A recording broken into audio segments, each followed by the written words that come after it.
Ziyakhala manje. Ziyakhala manje. Yo, mzala yakudala mislendo. I wrote it. So mzala, uyabona ukuthi it's what's happening now. April. And wababa kuyibani isikhathi. Yabo lesikhathi lesi ngavuka at the very same time. Ngafonela ngavusa umzala wami la eceleni ngathi lalela. Nasi sibonakaliso I'm going to be like this kuzwenzekala so kuzofika uNkulunkulu so kuzoba mnyama so ngizohleka kuzo ngamchazela yonke into la bengibhala because bengifuna ukukhumbula ekseni isibonakaliso ngesibonile. This was 2022 and at that time I continued ngaba isangoma ngaba ugobela cabanga ngize ngiyasho ukuthi it went blank. The whole world was looking at me. Then Jesus came. Not even God. I said Jesus came. So that's why I'm not retaliating, because what's happening now? Imagine 2022. So people think I'm transforming now. I'm not transforming now, Mzala. I seeked God's face at that time. And yabona ukuthi bokuyi April yini manje. Imzalinga today. April le yenzeka nini? It was 18 April 2022. Check manje ukuthi nge-18 April ngiyotrenda ngani or kuyenzakalani. It was April when I wrote this. And you see the time. So I'm not shocked, Mzala. And I don't want to explain what God did for me. Hey guys, you don't understand. Why langing a song guti it was why la it went blank. The whole world looked at me failing. It was a weird thing. And I saw Jesus, so it was dark, even ukesi wahamba. Why ngatanga I saw my ancestors. Angithi mina bengi sangoma esintswembu. Ziyakhala manje. Ziyakhala manje. Why ngashongo kanjalo? Why ngatanga I saw my ancestors. Yazi, I stopped ukubhala phansi when I had inkinga ze-Wi-Fi nani laphayana mzala. Yabona kusasa mzala ngiyothenga incwadi ngicala i-chapter entsha.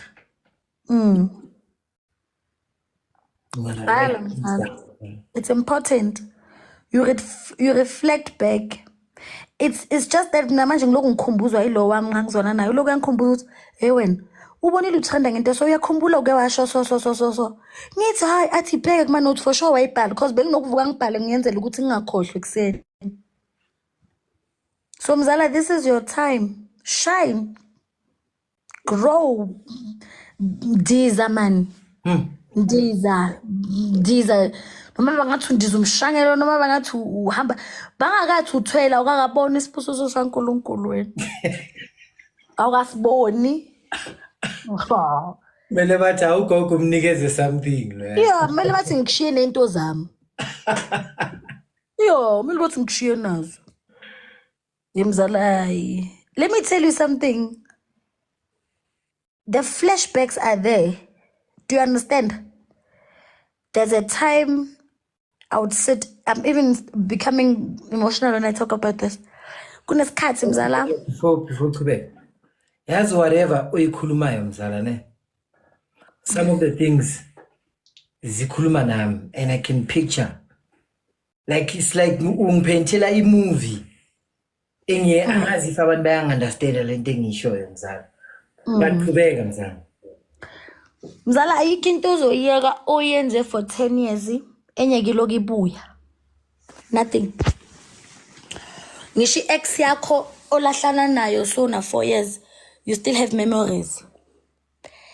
Umuntu angatatazeli. I still have flashbacks. Nginokuthi mzala mangiyi-1 ngithi uphi ungijwayela kabi yazi. Yazi the time ngudumi kube manje ngene entumbeni ibuya ithi lento no. Now you have to be strong mzala when you take certain decisions because what you used to be will forever come back. It won't let go. Now it's a battle of being strong spiritually and of being weak. And be careful not to take your weakness and turn it into wickedness. Because when you start taking your weakness and testifying it, then that's a wickedness. That's wickedness. Stand firm to your truth. Inokufika lento mzala kube ngathi ngivuka idlozi ngithi never. Not to Ngathi ngiyahlanya mzala ngiyi-one la endlini. Ngithi there is no way you'll come back into my life. I said no. Nyala ngami. Mzala, there are flashbacks whereby I will just make a 50k, a lousy 50k nje. A lousy 50k. Manje mangicabanga ukuthi ish mele ngithi never. No matter what, no matter the temptation, no matter the backlash, no matter, I am not going back. Mzala nginokuthi mangihlele eDandrum ngizwe ukuthi uyabona manje I am not alone. The spirit of fear ifike lento kube ngathi ngiyathuka, you understand? Kube ngathi ngiyathuka, kube nalento ezokutshela ukuthi idlozi is going to punish you because mzala into engizoyisukuma lapho with boldness. Into engizoyisukuma lapho with boldness ngithi Nkosi ungavumi ngami. Uma ngikhuluma ngithi uNkulunkulu angavumi ngami ezitheni zami, izitha zami, it's part of the mistakes that I did. It's not human beings per se, but it's part of the mistakes that I did in my life. Izitha zami. May they not come back. May I not live like that before again. Yo, mzala yabona decision oyithathile ne. Flashbacks mzala azokushaya ngithi akushaya even after tlafatlafa mzala. Ngize ngicabanga ukuthi makaloa ngimloyi ngani. Siphi isidliso? Yo. You understand that? Temptations ngithi siphi isidliso? Na indoda ayibamba ifoni nangumfana ka ngimtholi siphi isidliso. That's an easy solution. Ngale yandlela ingamqondisa. Exactly, that's an easy solution for me mzala. But is that what I believe in? Ngithi no, ngithi Lord help me. Mina mzala angakhulumi. Yabona if people think angakhulumi next and they don't even know what I go through, but ngithi hayi ngami. Mina I'm a child of God. Not me. Hayi ngami mzala. Hayi ngami. Angakajuluki amashishu sathani akeke nami ngimeke. Mele mzala makaqabanga ukuza ngimi ibhuko libe manzi before afika. He must struggle to get me. He must angithi ukwazile ukugena kalula before. Yeah. Now I know his tactics. Mzala ungamnyathi umuntu oyazi inhlupheko mzala.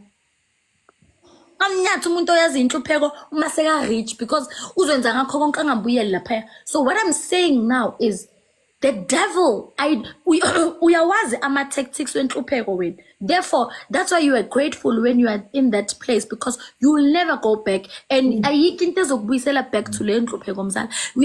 Anyeke uphinde udrive wena. Uzodrive because you hired a driver. Now your driver is not available. Therefore, you are driving when to fetch his stuff. I see. Not because wena usu driver uphelelwe impilo. Do you understand? So what I'm saying is, you know the tactics that took you to poverty, and you know the tactics that took you out of poverty. Ngiyawazi ama tactics ka Satan empilweni yami. Mzala wabone ngosi. So noma ngeza ngayiphi engeli. Hayi kimi.